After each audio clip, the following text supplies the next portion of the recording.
Hello, everyone. My name is Vivian Martinez here with Angaelica Conversations 2020, talking with the filmmaker from Wish for You. Hello, my name is Shigeki Maegawa. Thank you for watching, hopefully watching Wish for You. I'm the producer, I'm the lead, I wrote the script, I kind of staged it myself. Well, actually, I've participated in Angaelica Festival like 5 years ago. Thanks to Vivian and everyone, Brendan and everyone at the festival. Then that film was called Samurai Opera, and it was a Japanese period piece. I performed all in English. And since then, I've always wanted to create something universal that could reach everyone's heart or something. So we created a new one, something more modern. And, there are no dialogues. It's kind of a silent film. It's about 5 minutes. And the film is about a man preparing for a surprise birthday party for his companion, which is already dead. At the beginning, he hastily comes in the room and prepares the party, decorates the room with balloons and candles, and sets the table with dishes. And when the time comes, and when he calls in the companion, of course, the companion doesn't arrive, but he once leaves the room and then comes back with a temporary ring in his hand, and he kind of like maybe pretends or make believe that the companion is still alive, or maybe just continuing the party with the urn, which the ashes are inside. So so the theme is about mostly about love and death, which I believe we have to face as long as we're alive. And I hope it. Well, it's not on YouTube yet. But I'm planning to put it on YouTube after all these festival periods, and I hope people enjoy watching it. Yeah, well, I very much enjoyed it. I thought it was very sad, very, very Oh, sad imagery, but beautiful at the same time because, you can tell that this character really loved um, whoever, the companion was. thank you. It's really nice to hear. I was a little bit worried if people could understand what's going on because there's no lyrics and it just keeps running. Hmm. And I also was worried about the cultural differences because maybe not many cultures might do the cremation. Yeah. I didn't want to do something too much religious, but at the other hand, I believe that there's there's a common feeling about death, and like if you lose someone, and or you might talk to the picture, or you might talk to the sky, or like talk to your inner self, or maybe the lost soul, or something in many different ways. It might depend on people. But I'm glad you understood what was going on. Could you understand it like first sight? Yeah. Oh, I'm thank you. surprised that you were worried that people didn't understand Okay, because I kind of understood. Yeah. oh, that's good. Glad to hear. I don't know because I felt like people might misunderstand couldn't know what the urn was. Mm. I don't know. We'll have to see how people react to that. But I'm glad to hear that at least you understood. Yeah, I understood. My partner understood. I watched it with somebody else. They got it. So Oh, yeah, I yeah. really really liked that there was it was no dialogue, and that the theme is love and death because both of those things are very universal, even though it's also such a personal journey for every person who's going through grief. So, oh, go ahead. Although the protagonist, Michael, is like crying in the end, I also wanted it to be a little bit. I didn't want it to be like completely tragedy. Well, it does look like a tragedy, but at the first part, it's kind of like a happy memory, or like the bright side and the dark side. So it could be like a comedy Mm-hmm. at the same time. So and at the last, it suddenly turns out black, and that aim was to. Well, it might be difficult, but I wanted the viewers to be in the place of the lost person, or maybe like a mirror of the protagonist. So it's kind of like it's hypothetical death or something. Mm-hmm. And I wanted the audience to like to kind of experience and think about a moment about what life is like.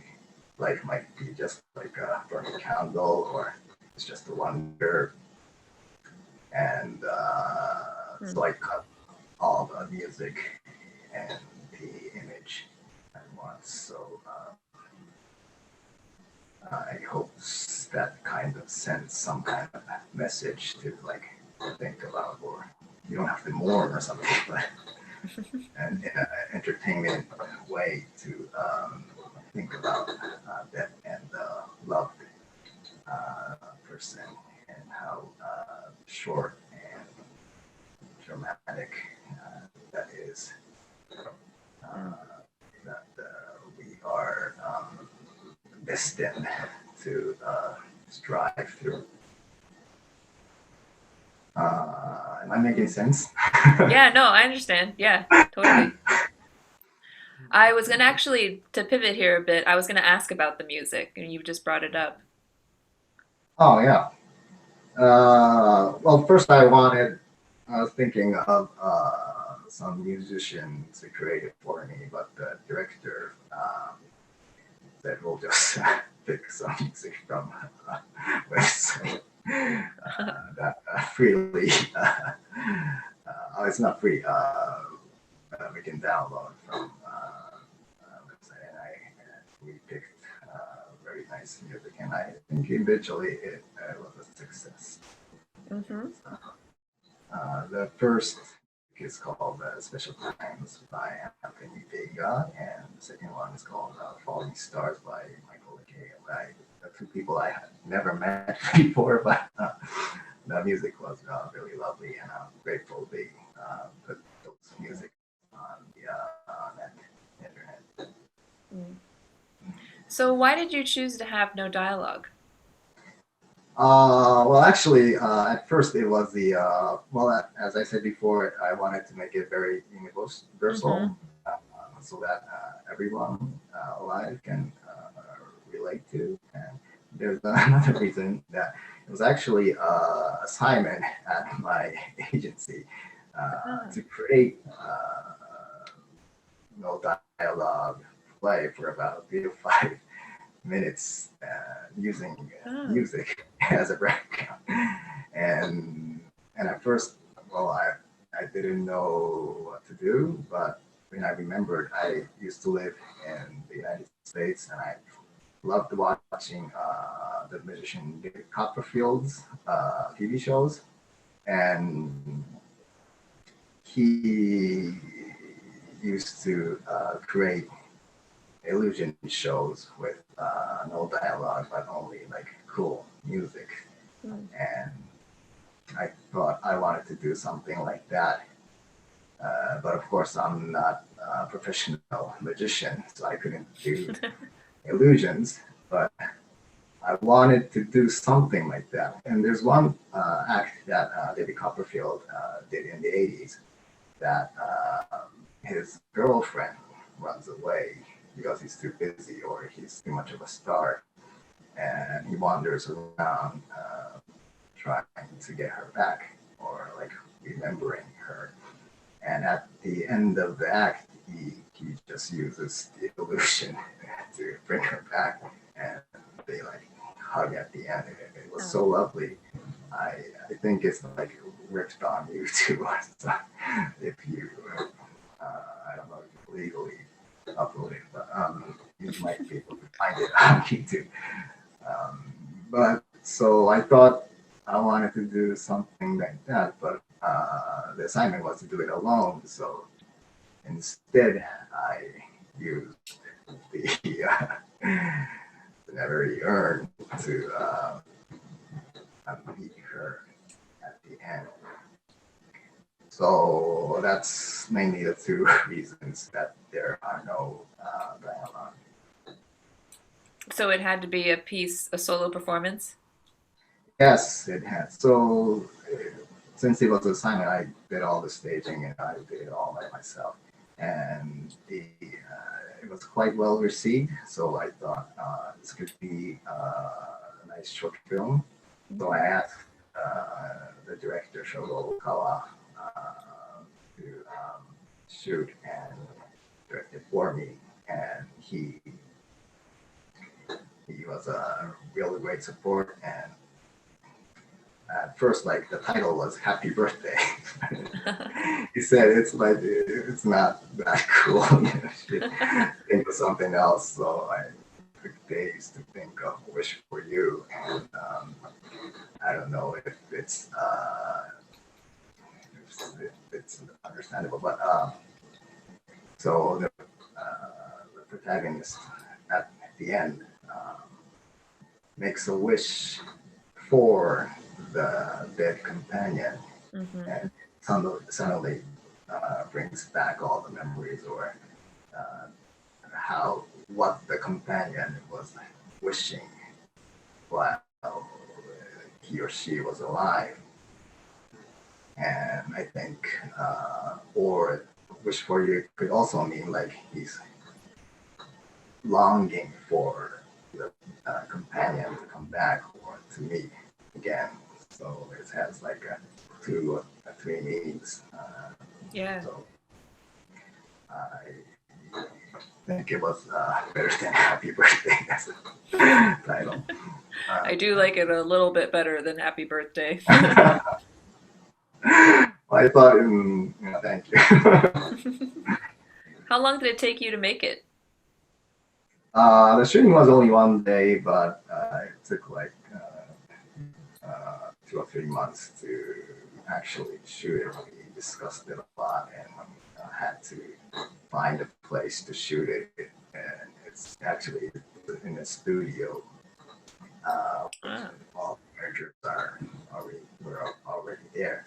I had the image of the room and I looked up all to find a perfect room where I can do all the balloons and enter the door from the side. And I found a perfect place. The director said it was too narrow to shoot.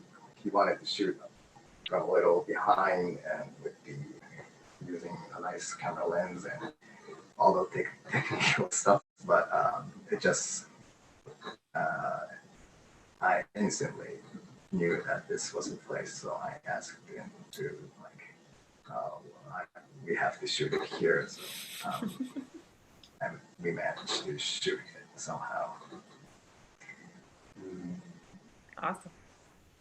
Yeah, it was shoot. Maybe it took about 13 hours or something like that. Wow. Pretty quick. Yeah, well, I thought maybe if the director didn't like it, I might just shoot it with the cell phone alone, just shoot it for 5 minutes and put it on YouTube. But I wanted to like equate it a little more professionally and dramatically, and I really needed the director's talent. And so I think I was really lucky, and I'm happy to have completed it. Yeah. Well, I'm thankful that you did because I think it's really beautiful. And before we go, I wanted to ask, since we can't be together in the theater, and community, as you know, is so important to the festival, being an alumni. If there was one thing that you could leave the audience with as they were like exiting the theater, since we can't be together, what would that be? Mm,